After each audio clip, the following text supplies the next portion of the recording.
Assalamualaikum warahmatullahi wabarakatuh, sahabatku semua, saudaraku semua. Ini Pak Mas Rikoto agak bingung ini tentang pertanyaannya. Ya, kalau pertanyaannya bingung, yang jawab juga bingung, Pak. Penontonnya bingung, ya dalangnya lebih bingung lagi, ya enggak? Jadi beginilah, sedikit saya mau menjelaskan tentang syariat, thariqat, hakikat, makrifat, ya. Jadi ini perkataan yang sering kita dengar, tetapi terkadang banyak juga yang belum paham.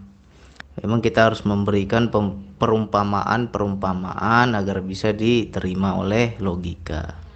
Jadi yang dikatakan syariat, ini saya ulang-ulang lagi. Yang dikatakan syariat itu adalah sesuatu yang zohir, sesuatu yang tampak, ya. Sedangkan tarikat itu adalah jalan, makna torik, jalan, ya, sesuatu yang ditempuh atau sebuah proses, ya, itu namanya jalan. Sedangkan hakikat adalah dari kata hakiki atau sesuatu intinya, maknanya apa yang tersembunyi itulah hakikat, atau bisa dikatakan juga yang batin. Sedangkan makrifat adalah bermakna kenal. Jadi kalau kita bisa mencakup keseluruhan itu, kita akan mencapai yang namanya makrifat. Ya, ini kita bahas dulu kata demi kata. Semua kita itu pernah makrifat, ya. Tapi bukan bermakrifat kepada Allah, ya. Makrifat dalam kehidupan. Nah, jadi saya kasih sedikit contoh lah. Tolong nanti diulang-ulang. Kalau perlu dicatat, catat. Jadi teman-teman nanti paham. Contoh yang syariat itu ibarat sebuah makanan. Ya. Ibarat sebuah makanan. Ada sepiring nasi atau sepiring makanan di atas meja. Itu syariat yang tampak, ya, yang tampak oleh zohir kita, oleh mata kita, kita bisa pegang oleh tangan kita, itu namanya syariat. Lantas yang dikatakan torekot atau toriko atau torik itu yang mana? Itu adalah jalan atau proses untuk mencapai hakikat, ya. Tanpa torekot kita akan sulit mencapai hakikat. Nah, yang hakikat itu yang mana, Bang? Yang hakikat adalah yang goib, yang batin, yang tersembunyi atau yang hakiki, yaitu rasa dari makanan itu. Ya. Jadi torekotnya bagaimana, Bang? Torekotnya ya kita makan, proses makan. Kita ambil makanan di atas meja, itu ada makanan yang di atas meja adalah syariat, ya, yang zohir. Habis itu torekotnya apa? Kita ambil dengan tangan kita. Ambil dengan tangan, kita suap ke mulut kita. Lalu kita kunyah. Itu torekotnya. Lantas kita akan mencapai yang namanya hakikat. Apa hakikat? Rasa dari makanan itu. Ya. Rasa dari makanan itu. Itulah yang dikatakan hakikat dari sebuah makanan. Nah, ketika kita telan udah mencapai proses toriko, hakikat, kita telan. Nah, ketika kita telan, apalagi yang terjadi? Kita merasakan kenyang dari sebuah makanan itu. Nah, ketika kita kenyang, itulah yang dikatakan makrifat. Ya. Jadi udah terkumpul semua tuh, mencakup semua. Ya, itu satu contoh. Contoh yang lain. Kita kasih lagi contoh yang lain. Contoh yang lain, ada segelas jamu. Ya. Syariatnya ada segelas jamu di atas meja. Pasti bagi orang yang hanya sebatas syariat, dia akan melihat apa itu jamu itu. Yang dia tahu pahit, ya kan? Yang dia tahu pahit. Tapi hakikat jamu itu dia nggak tahu. Apa hakikat jamu? Yaitu obat. Ya. Jamu itu obat. Nah, ketika kita melalui proses seperti tadi, kita minum, kita teguk, kita apa sampai kenyang, dan dengan kita meminum jamu setiap hari kita tuh jadi tambah sehat. Nah, orang yang sudah mengalami sehat itu, itulah orang makrifat. Ya. Jadi kalau dia sudah makrifat, udah kenal, jamu ini bukan pahit, dia bilang. Ini adalah obat penyembuh. Karena dia sudah kenal, makanya dia mau minum. Ya. Ya kalau orang belum kenal hanya sebatas syariat, dia akan menganggap pahit, nggak mau aku, pahit. Nah, itulah ilustrasi-ilustrasinya itu. Lantas bagaimana yang tentang agama, tentang apa ibadah kita? Ya, syariat dan hakikat torekot itu semua harus jadi satu. Ya, kalau kita kenal baru berarti orang itu sudah melakukan semua. Jangan kita bilang aku makrifat, tapi nggak dilakukan syariat, itu berarti belum, gimana mau mencapai makrifat syariat, dia belum jalani. Contoh, sholat itu adalah syariat. Ya, kita mengerjakan sholat itu syariat. Nah, bagaimana torekotnya? Torekotnya ya dengan ruku, sujud, membaca ayat Al-Quran. Kita berwudu itu juga rukun sholat kan.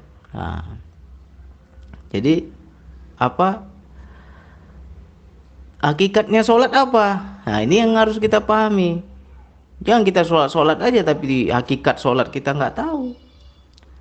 Di Al-Quran Allah bilang, dirikanlah sholat untuk mengingatku, kata Allah. Cari itu di Al-Quran. Ya, jadi tujuan sholat adalah mengingat Allah atau berzikir kepada Allah. Ya. Nah, ketika kita sholat, kita sudah mencapai zikir, mencapai ingat kepada Allah, tersambung kesadaran kita kepada Allah, maka itulah yang dikatakan dengan makrifat. Itu yang dikatakan dengan kenal. Lantas apa lagi yang akan dilakukan bagi orang yang sudah kenal hakikat sholat? Akan kita lanjutkan lagi dengan ayat selanjutnya. Ada ayat yang berbunyi, sesungguhnya dengan sholat itu mencegah keji dan mungkar. Ya, sesungguhnya dengan sholat itu mencegah keji dan mungkar. Jadi kalau kita ini dalam kehidupan keji dan mungkar kita sudah bisa hindari, berarti itulah yang orang betul-betul makrifat sholatnya. Ya, jangan kita sholat nunggang-nungging, tapi maksiat jalan juga. Ya, keji mungkar jalan juga, ya berarti dia belum makrifat. Jadi bisa nggak kita mencapai tahap makrifat tanpa syariat? Ya nggak bisa. Tetap harus ada proses. Ya. Nah, justru ketika sudah kenal, di situ tambah rajin sholatnya, tambah kusuk sholatnya, tambah mencari dia. Jadi jangan kita menganggap makrifat itu sesuatu yang tertinggi. Ya, kadang kita nggak paham makrifat itu. Nah, begitu juga dalam kita berzikir nafas. Zikir nafas itu termasuk torekot, jalan. Ya, termasuk torekot. Allah bilang, carilah wasilah untuk mendekatkan diri kepadaku, kata Allah. Disuruh kita cari jalannya, wasilah. Ya, ya bisa dengan rajin sholat, bisa dengan rajin zikir, bisa dengan rajin baca Quran, macam-macam kan jalannya. Ya.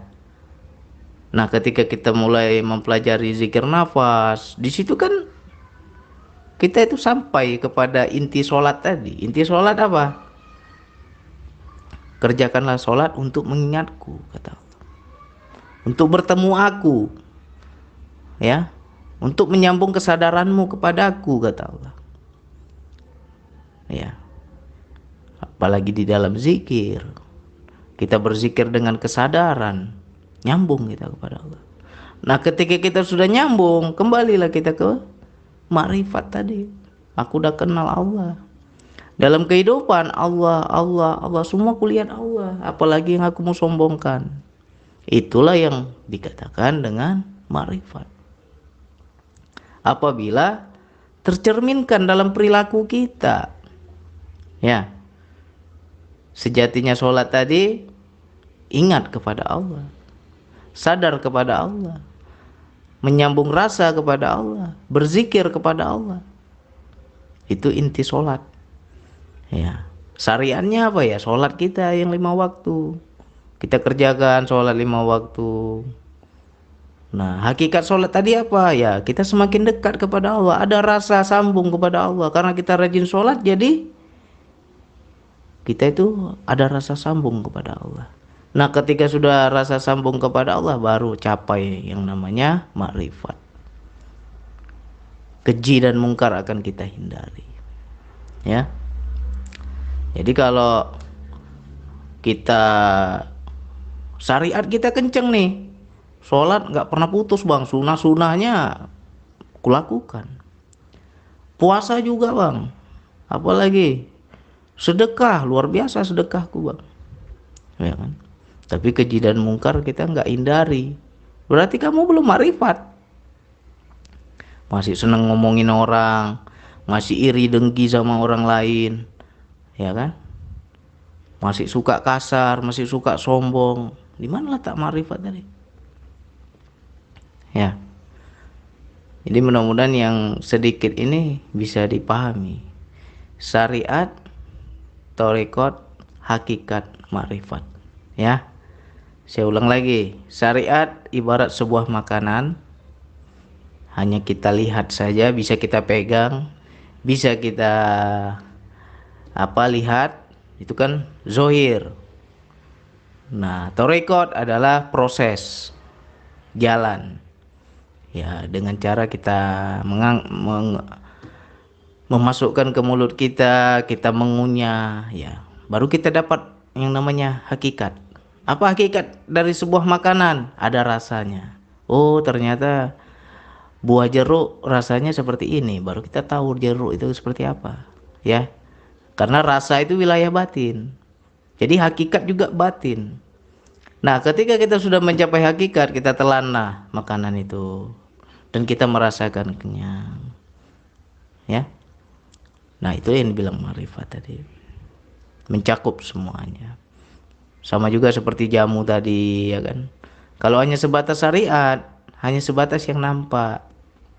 Ya. Dia yang dia tahu pahit. Ya. Tapi dia nggak tahu hikmah di sebalik itu. Padahal hikmahnya itu adalah obat. Nah, ketika orang sudah kenal bahwa jamu itu adalah obat, maka dia akan senang minum jamu. Karena dia sudah tahu hakikatnya. Ya, itu juga menjadi ilustrasi seperti sholat, seperti zikir. Kalau kita zikir 2 jam, 3 jam, 4 jam, 5 jam, duduk kita berzikir kan? Subhanallah, subhanallah, subhanallah, subhanallah, subhanallah. Tapi nggak ada sambung kesadaran kepada Allah, ya berarti kamu masih syariat. Ya. Kenapa bang masih syariat? Ya baru lisanmu yang berzikir, hatimu belum. Jadi hati yang berzikir seperti apa bang? Ya ada rasa sambung kepada Allah. Baru dibilang hatimu berzikir. Nah, ketika kita ada rasa sambung kepada Allah dengan apa yang kita sebut atas nama Allah, ya, baru di situ timbullah makrifat. Contohnya apa timbul makrifat? Ya, banyak dalam berzikir, ada yang menangis, ada yang bergetar, ada yang merasakan kehadiran Allah. Itu yang dibilang kenal, ya kan? Nah, kalau sudah makrifat bagaimana selanjutnya? Ya bukan nggak sampai di situ aja kenal Allahnya. Dalam kehidupan dia kenal semuanya. Melihat makhluk Allah tembus. Ini Allah, ini Allah, ini Allah, semua Allah yang dia lihat. Ya. Sehingga nggak berani aku sombong lah. Nggak berani aku mengecilkan orang lain. Walaupun orang itu hina, tapi di sebalik dia itu ada Allah. Gak berani aku sombong di hadapan Allah. Akhirnya apa? Kita jadi rendah hati, ya kan? Nah itu baru betul yang dibilang makrifat. Kalau kita sampai kesadaran kita seperti itu, baru makrifat. Ya. Jadi apa perilaku makrifat? Ya kembali kepada akhlak. Nggak ada kita ngaku makrifat tapi akhlaknya akhlak setan, akhlak iblis. Kalau betul makrifat ya nggak berani sombong. Ya, karena dia sudah kenal. Nah semua itu ada proses. Jadi dari syariat, thariqat, hakikat, makrifat, semua itu proses jadi satu. Jangan aku belajar makrifat aja, sholat nggak mau. Macam mana kita mau nyambung kepada Allah? Ya enggak? Justru dengan semakin banyak sering kita sholat, rajin kita jaga sholat, 5 waktu itu bertemu Allah terus. Ya. Untuk hakikat sholat adalah untuk mengingatku, untuk berzikir kepadaku, untuk bertemu aku, kata Allah. Ya. Mudah-mudahan yang sedikit ini teman-teman pahami. Kalau bingung diulang-ulang. Ya, sekian dari saya. Wassalamualaikum warahmatullahi wabarakatuh.